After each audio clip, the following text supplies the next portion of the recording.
Hey guys, today we're going to do a little bit of rifle setup, get ready for that Major Land Sniper Cup here in a few weeks, and got to prep some rifles. And I wanted to give you guys a little bit of insight on how I prep my rifles, what goes into it, what kind of some of my thought processes are, and kind of the procedures that I use.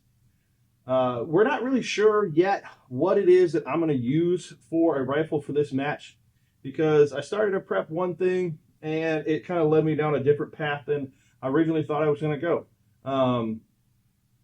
I picked up a bunch of that Berger 153 hybrid ammo that I use out there in Wyoming at the Knife Force ELR match, and try putting it through a different rifle than what I shot at that match. And honestly, that new rifle just kind of didn't like it. But what I ended up finding out was that rifle really loved the Hornady 147 ELD ammo. So that was interesting. So we were able to find a bunch of that ammo, and because I had a bunch of the 153 ammo also laying around, we decided we'd go ahead and kind of G up that same rifle that I used out there at that Knife Force match. And then we're just going to kind of run a head-to-head out there at the range later on tomorrow and see which one shoots better overall, which one gives me the better performance, and which one will be ready better for that match. The Major Land Sniper Cup is kind of an interesting match because you have a really interesting combination of short range and long range in this match, and even ELR in this match. You're to shoot everything from 100-yard paper all the way out to, I think some stages might even go up to 2,000 yards. So you're shooting off of one mountaintop over to another mountain. So we get effects of aerodynamic jump and every other kind of ballistic effect that you might see from high winds to everything else, spin drift and so on and so forth. So it's really kind of cool, but that also means that there is no one-size-fits-all approach to this match. I've seen everything used from big magnums all the way down to little PRSC type cartridges like Dashers and Creedmoor, 6 Creedmoors and things like that. So there is no best case answer, but what I will say is that Creedmoor, 6.5 Creedmoor specifically, has been very successful in this match. So this year I'm going to run a Creedmoor. I'm going to run a really heavy grain Creedmoor because honestly, that's one of my favorite cartridges, and it's something I'm very comfortable with. It's something that I've been pretty successful with over the years. And so I'm just going to continue with what I know. So without further ado, let's get this started. Every little micro adjustment basically looks like it's moving a huge mountain. This is getting a little radio check.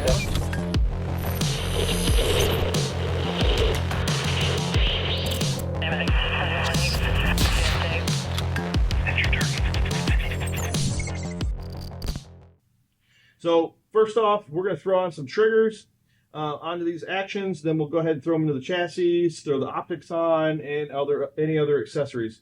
I do have that impact action that I showed you guys the other day with a new 75-degree bolt throw, which is pretty cool. I'm going to throw a Timney hit on that, throw it into the MDT chassis, the suppressor, and an optic. And then I have one of those one of those Aero Precision Solus actions. That's one of the new Solus actions with the Obsidian coating on it. That's going to have a straitjacket barrel on it, 26-inch, which is really kind of cool. I don't usually shoot a lot of 26-inchers. I usually stick around 24 shorter. And that's going to MTU barrel on it. That's going to go into a stock, and it's going to have a loophole put on top with some other accessories. So pretty excited about that. Pretty excited to see which one does a little bit better for us. So let's go ahead and get it started. First, going to do the impact. So I already went ahead and prepped these triggers, put them into their trigger hangers. Honestly, man, I love triggers that come, or actions that have trigger hangers. It just makes things so much easier for swapping these triggers out. Also, you can have a couple of these prepped in case you have a trigger go down in a match. Key things to know is, so if you see that on this trigger here, there's kind of an indentation on one side where the other side is just kind of straight. All right, so make sure that on the fire's right-hand side is where you have that indentation. and that's or with the where the safety is. Okay, just make sure you have that that way. That way it's aligned correctly in the action. I went ahead and looked it up online just because I wasn't 100% sure, and it doesn't seem like there's a super straightforward answer as far as what the torque spec for a trigger hanger is, but it looks to be somewhere in the 10 to 12 pound range is going to get you to about the correct torque specs for a trigger hanger. Impact looks like they're about 12 pounds. So I don't actually have a 12, so I'm going to use this 10 pounder, and that should get me about where I need to be. So, and of course, I'm using Fix-It sticks. I love these things. I got all the torque limiters, and I have this really cool tray here, which just holds all of them. It's not what I'll take to the field. When I go to the field or when I go out to a match, I have very specific set that I'll take with me with just the specific limiters and Allen keys and so on and so forth, or Allen bits that I need for the specific application. So, and then that was a T15 Torx bit that I used in there. So now we can go ahead and throw this in our action. I'm going to need a 65 inch-pound, and then I have that nice long Allen bolt on there, or Allen bit on there. So what I'll do, guys, is I'll just go ahead and I'll loosely set this in and finger tight it. All right, don't want to torque it down at this point because we do want to make sure that this action is set back and resting on the recoil lug. All right, worst thing you can do is have the action set back on you after that first couple shots.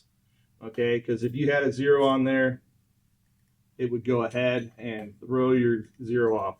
So I torqued up the back first. So I'm going to go ahead, I'm going to loosen this up, and I'll just snug it back up first. I made a little mistake there, but I'm going to get this just kind of hand tight and then torque the front. Nice thing about these MDT chassis is they tell you what the torque spec is right on the bottom of them. So it's 65 inch-pounds with this setup right here. So 65 inch-pounds. Make sure you guys look that up because it is different. So specifically with this Aero Precision Solus in this stock, it's going to be 50 inch-pounds. But if you went to the Aero Precision in the chassis, it is a different torque spec. So it's really important to understand that kind of stuff, because what you definitely don't want to do, especially on some of those skeletonized actions, like those skeletonized 100 actions, is have the wrong torque specs. Sometimes they're a different torque in the rear than they are in the front, and end up putting some flex into your receiver. You bend that receiver, or you kind of warp that receiver. It's trash. It's never going to be right again. So make sure you guys know what your torque specs are going to be. Set the front one, and then set the back. All right. So now that we got that set, I'm going to go ahead, stow my tools, and what I want to do next is throw my bolt in there and check to make sure I don't have any binding. Okay, I want to make sure I don't have any binding. So sometimes if your bolts are too long in the action, they'll protrude through and they'll hit the bolt and they'll cause binding. All right. Next, I'll put it on safe. Make sure it doesn't fire. Okay. Put it on fire. It does fire. Run the bolt. All right. So good, proper functioning action. And my next step is going to be to throw on these cool night vision bridges. So MDT makes these bridges. You can have the night vision bridge, or you can have the Mirage Shield. Nice thing is the night vision bridge actually works as a Mirage Shield also. So I shoot a lot of night classes, and we shoot at night a lot. So I'm going to use the bridges. These night vision bridges are pretty cool because when you put 2 of them on there, they're nice and smooth, nice and flush, and they give you a nice index point for putting your hands. You're not touching the barrel. Okay, you're not burning yourself on a really hot barrel. That cuts down on the amount of mirage coming up in front of your optic. So anyways, they're a real nice addition. MDT did a really good job putting these studs in here, so they index really nice. So overall I think it's really cool. If you do get the Mirage Shield ones, they're just they don't have this rail, the Picatinny rail on top, but they do have like a knurled surface for you to grab a hold of. Kind of an interesting thing though is I got these out of the box, and one was in bubble wrap, the other wasn't in bubble wrap. One came with 6 bolts, the other one came with 7. So, not that it really matters. Doesn't really have any implication of anything other than QC, I guess. The parts themselves were great, but apparently when they got boxed up, there was a little oversight there. So, anyways, these appear to be T10s. Yeah, T10s. Also, kind of interesting to me, they didn't come with any kind of like locking adhesive. So I'm interested to see if they do start walking on me. I'm going to check them probably at the end of the day tomorrow after our range session and see if any of them have started to loosen up just from recoil in the system. If not, then I'll leave them. And they'll just be fine. If they start to walk on me, then I'll probably use some blue Loctite. I think blue, that's the lighter stuff. Just to make sure that they don't back out on me when I'm using this rifle in the field, because you don't want to lose those, and you lose them on the range and you never find them. So, also interestingly enough, and maybe I missed it on the box, but I didn't see any instructions on the box, and there definitely was no instructions in the box. Do I think it needs instructions? No, I mean, you just set the thing on there and then you tighten these things up. But that being said, there was no instructions as far as how tight to get these things. This is not anything that's precision in the sense that, you'd be mounting an optic to it, and so it would matter for, alignment or anything like that. So I don't know that it really matters, but you could essentially mount a night optic to this. And so from that standpoint, I would want to make sure my night optic doesn't go flying off this thing under recoil, if that's a thing. I don't know. Can't say that I've ever seen it, but that would seem important to me. So I don't know. I just put 10 inch-pounds on them. Those are really small bolts, and they use just a T10 star bolt or a star bit. So I can't really see them having a lot of, or a very high torque spec. So anyways, that's just what I did, and we'll check it out. We'll go from there. So next I'm going to go ahead and mount my optic. So I'm pretty used to using a cantilever mount like this on a bolt action, so I pretty much know where it's going to go. I will obviously check this when I get out to the range. I typically wouldn't want to use a cantilever, but I do want to be able to mount a laser rangefinder. I probably won't use keep this one on here, but I do want to be able to mount a laser rangefinder to this rifle for that match, especially since it is a fine range and engage style match. So that being said, I'm going to use this cantilever because I'm limited on the amount of mounts that I have with the night vision or the laser rangefinder bridge on top. These Badger mounts are 65 inch-pounds with a half-inch socket, which is kind of cool. So it's super easy, super simple, and they're super secure. Just make sure when you set that mount on there that you actually put it all the way forward. Kind of the same thought process as that recoil lug in your action. You don't want the scope to shift, especially if you've got a nice crispy zero on there. You don't want that to go ahead and shift on you, and then you've just lost your zero. So last but not least, I'm going to throw on my suppressor. So I'm going to use this KGM R65. I've had this for years, ever since I used to shoot for those guys. It's a really cool suppressor. It's pretty quiet, really light. I love the effect it has. I've got that cool Manta suppressor cover. These do kind of look goofy, but I mean they work awesome. They really cut down the amount of mirage. You'll never shoot these things off the end of your gun. I mean, you got to go full auto on pretty much a belt-fed machine gun in order to get this thing too hot, which obviously on a bolt-action precision rifle, that's never going to happen. So I really like these Manta covers. They're relatively inexpensive, usually I think like $70 or less, maybe $50 to $70 range. They do have newer ones that are smooth, so they look a little less ridiculous. I had those on my R30 cans.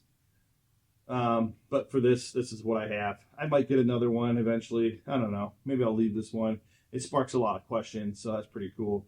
But man, I really like the effect it has. I've never shot it off, like I said. A lot of those canvas or those high temp kind of fabric material ones, I've seen them shoot off during stages and stuff like that, or they start to slide down and then the guy shoots, and especially with these KGM cans with those ports there, then they fray them up and stuff like that. Not to mention a lot of those are just super expensive. I've seen them upwards of like $200, which I think is just absolutely ridiculous. So I do have a couple of those new mechanics wear. The company that makes those really cool mechanics gloves, they just released their own suppressor covers. You can pick them up on Amazon, and they're like $11. So I figured at that price, kind of can't go wrong, even if they end up not being that great. It's $11. So I do have some of those coming in the mail. They should be in, I think, tomorrow. So anyways, yeah, there you go. I got the new Impact 75-degree bolt and action Bartlein barrel. This one's been spun up by Redbeard Gunworks out of Texas. Man, this is a pretty old barrel now. It's got a couple thousand rounds on it. Had it for a few years. Tons of students have shot this one. I've only actually shot it at one match, but it's this barrel has been on student rifles for years now. MDT Elite chassis, Premier Elite. I'm not sure. I can't keep up with how they name all their ACC chassis. Mirage shields, Timney hit trigger, KGM suppressor, Badger. C1 mount, Loophole Mark V, 7-35, and then, yep, you know what that is. So, it's a cool little setup. I think this one's going to work out pretty well.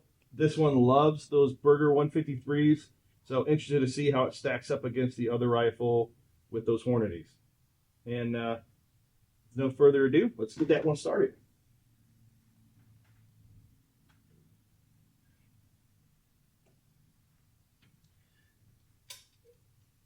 So this is that Solus Solus action with the Obsidian coating. Man, this thing is super smooth. I honestly, guys, bang for the buck. I think the Aero Precision Solus action is the best action out there. It's a 60-degree bolt throw.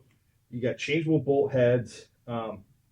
These things are like less than $900. I think it's like $850 or something like that, brand new. And I'm telling you, like, listen to this. Listen to this bolt.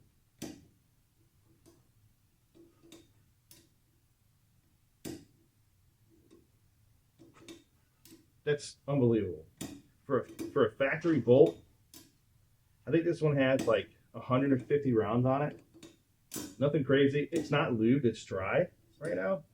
So it's just super impressive. Their factory barrels shoot pretty good. I think those are made by Ballistic Advantage. Ballistic Advantage barrels have always been pretty good. At least on ARs. And then, but this barrel is actually done by Straight Jacket Armory. Cole and those guys over there, really solid dudes, put out some really good stuff. So, anyways, guys, make sure you take the bolts out. I guess you could probably just leave your bolt to the rear if you're going to put the trigger on. But I've had plenty of bolts bind up when putting a trigger in from leaving that bolt on. So I'll be honest, I can't really explain it. I guess there's something to it, but just leave that bolt out when you're putting the trigger in there. Once again, it's got a trigger hanger, a little bit different from the one that comes on the Impact though. This one only takes one bolt. Okay, So the front, it's got a little notch there, and then you kind of slide it into, all right, front tip forward into the receiver. So the only thing I will say about this is I did one time have this come loose, and then I had a dead trigger. All right, so I was shooting, all of a sudden dead trigger, and I was like, oh man, did I just blow my trigger up? And what it was the bolt came loose, and so I just tightened it back up, and everything was good to go. That being said, that's where those torque specs would come in handy, making sure that you do have these things properly torqued. I torqued it back down, never had that problem again. I've never had that problem before that. That was on this action when it was brand new, so I probably just didn't properly torque it, but I do want to say that I did run into that before. I'm a Timney hit kind of guy. Honestly, I just ran out of triggers. This is a Trigger Tech Special. Or, no, this is a Trigger Tech Diamond. So, I know a lot of you guys out there love those diamonds.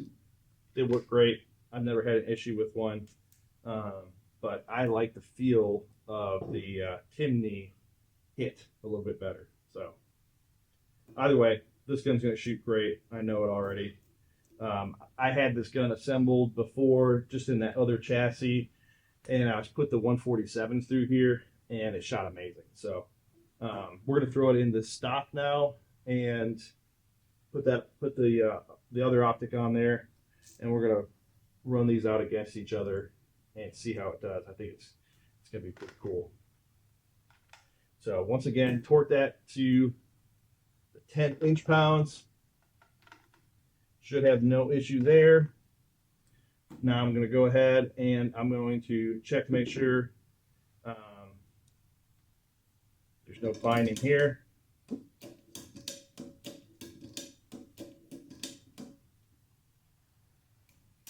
Yeah, good to go.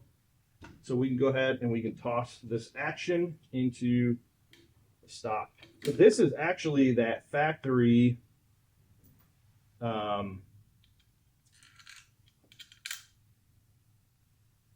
carbon stock. Don't ask me who makes it. I can't think of it right this second. It'll probably come to me while I'm doing this. But this is that factory carbon stock. You guys remember from that first review and unboxing video that I did, I put this Area 419 full-length rail on there. It mounts up because it's universal, so it mounts up with those stud holes in the front, and then it lines up with your action hole in the rear. So that works out pretty cool, and it's going to give me a nice flat surface area to rest this rifle on, a support bag, and then with that nice heavy barrel, this thing should balance out real nicely. So go ahead and finger tight these. All right. And then, like before, we'll go ahead, torque the front first, torque the rear. I'm going to check the action, make sure there's no binding. Put it on safe, it doesn't fire. Put it on fire, it does fire. All right, let's go ahead and mount up the optic. I already know that with this receiver, I need to be all the way forward. Need that T20. And then on this Badger mount, it is 45 inch-pounds. So the Badger C1 Max, it's 45 inch-pounds, where on the normal Badger C1 mount, it's 65 inch-pounds. But this takes the star bits or the Torx bits, where the other one takes that half inch. Okay, so once again, make sure that you're seated all the way forward, and then I think, if I'm not mistaken, this one is inside and then out, or something like that. We'll just skip inside out. I'll check it again when I get to the range. That's a habit I have anyways. Anytime I get to the range, I always check torque, because you don't want to find out the hard way that something came loose on your rifle. So last accoutrement, it's going to be our suppressor. So this one, since it's got the longer barrel, I'm going to run that shorter T-back can on there. This is a T-back Ultra 5, so not quite as quiet, but it's going to be plenty. Hey guys, a little tip here. So you're going to torque these things on with your hand. I always recommend, after you put just a couple rounds through there, before these things get super duper hot, but when they are just a little warm, go ahead and check them and torque them again, okay? What I find a lot of times is they will still be like, you can hand tighten them, all right? So you can hand tighten these things just a little bit more after you shot a round or two, and that way you don't have them come loose on you once you start shooting, okay? So, or when you start to get to a higher round count. And this is that Zeiss LRP S5. All right, this optic, I've taken it everywhere. It's a great optic, beautiful. But got that mounted up there, max mount.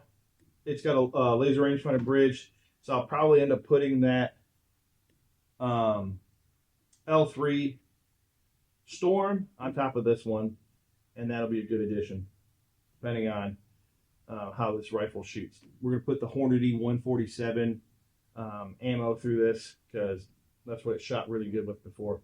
Also, this isn't a stock, guys, so you have a lot less clearance than you would with a chassis. So go ahead and check, make sure you have clearance, make sure there isn't any alignment issues and stuff like that when you toss it in there.